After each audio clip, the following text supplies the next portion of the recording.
now, joining us to review some of the headlines of today's newspapers from all around the world are Rise News analysts Emmanuel Efeni and Dayo Shobowale. Mr. Emmanuel Efeni. Good afternoon, Vemba. Machi. Yes. Machi, Mr. Shobowale. So what else is going on?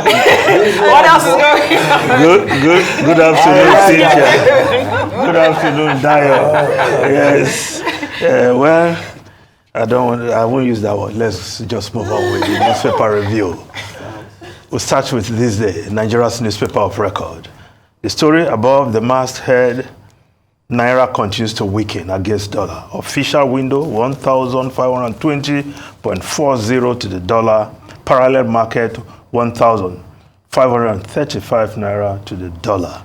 Nasima decries depreciation, expresses concern over impact on imports. Well, Dayo, Naira watch, we want to call that. Naira, after that brief gaining of strength, but of course, yes, you can appreciate the concern of manufacturers and businessmen who have to deal with this depreciating value of the Naira and the unstable nature, because it's like they cannot plan with one figure, and of course the impact on loans and they have taken over time. You know, I've always spoken about intervention. Yes. Now I'm tired of saying it. But I assure you, governments must intervene one day. Or else you can't plan for business.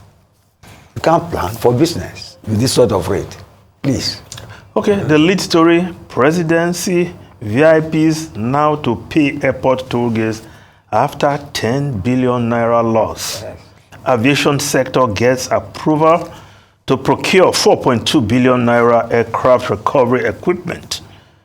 Says cybersecurity levy suspended for review. Federal government to transform infrastructure housing sector. Targets 20 trillion pension fund for development. To provide 48-hour visa service for investors. Urges Labour not to derail power sector transformation plan to look into electricity tariff hike. Dayo, well, you discuss an aspect of this story. That's the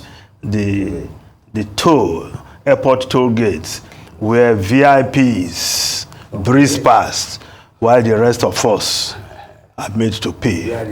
Well, Festus Keyamo, Minister of Aviation and Aerospace Development, yes, you've commended him for taking activism into governance. Well, but maybe some ministers will be having beef that's taking that way. But no, they don't even pay with their money as government officials.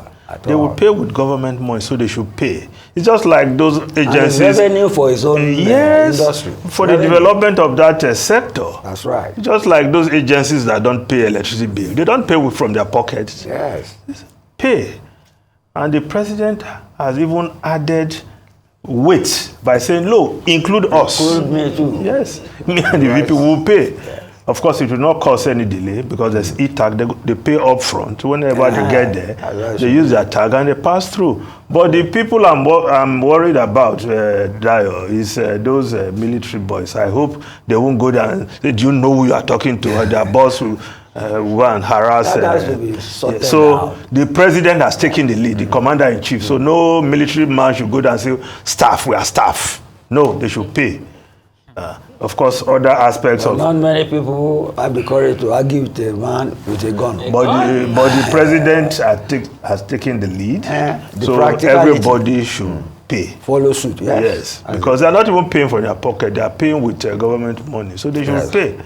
Right? So of course, other aspects of, that was a marathon, 2-day Federal Executive Council meeting. Well, so I'm commending them, but there's nothing to commend them.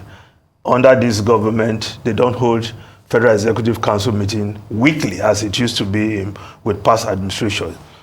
That is the choice of this government. So if they have to spend 2 long days to deal with all the pending memos from ministers, and I think the president has to rethink that also, because there will be pending memos from ministers waiting for council approval, and it will look as if those ministers are not performing, because if they don't get the all clear, the green light to carry out proposals and policies they want the government to advance, then they will just wait till maybe the next Federal Executive Council meeting in 2 months' time. I think the president should rethink that policy. As they take action.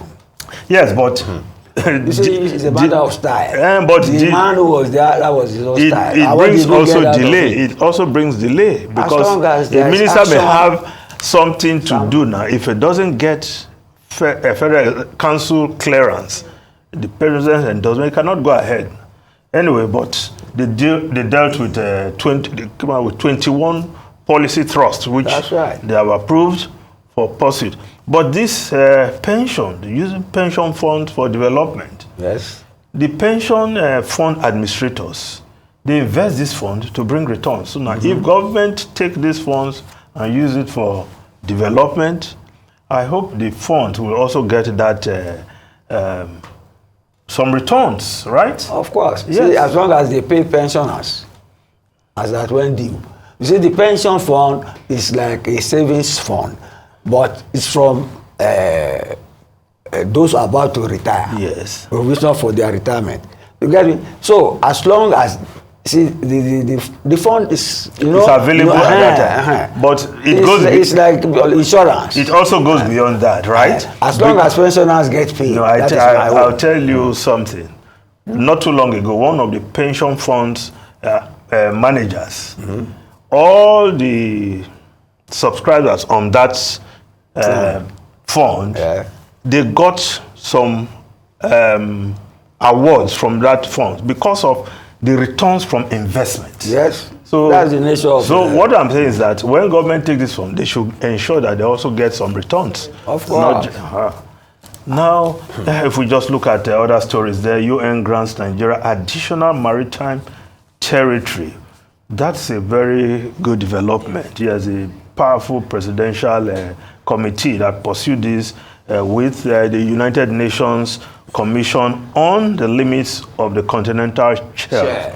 So Nigeria has gotten some 16,300 kilometers addition. So our exclusive economic zone has expanded. Yes. So that, of course, this move started way back with the previous administration, and that committee made up of experts in that field.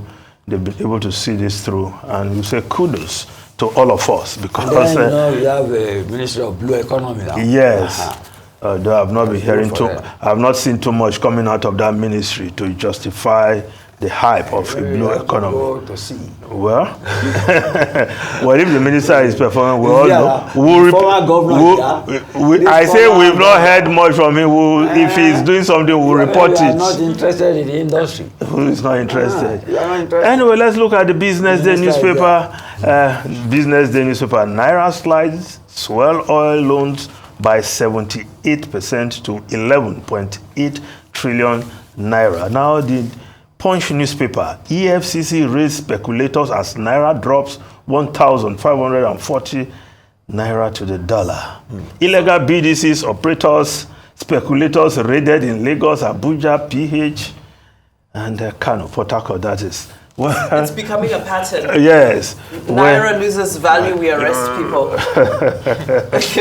Well, there's no connection, because it doesn't affect the miserable rate of the naira. Well, but that's well, it's like that. So I keep linking the two together. That's what we'd like to know. Well, there's nothing mischievous there. Well, the Daily Sun newspaper issues strike notice, accuses Tinubu of nonchalance over education, says varsities operating illegally in last 1 year without governing council, gives 2-week ultimatum. I just hope the president will attend to all the requests by... I'm sure Mr. Shibole would have loved to comment more on that. Yes, but he did some time ago. Yes, but unfortunately today we've run out of time, but we look forward to this review tomorrow. Mr. Emmanuel Ifeni, Mr. Dayo Shibole, thank you both for your time. Thank you.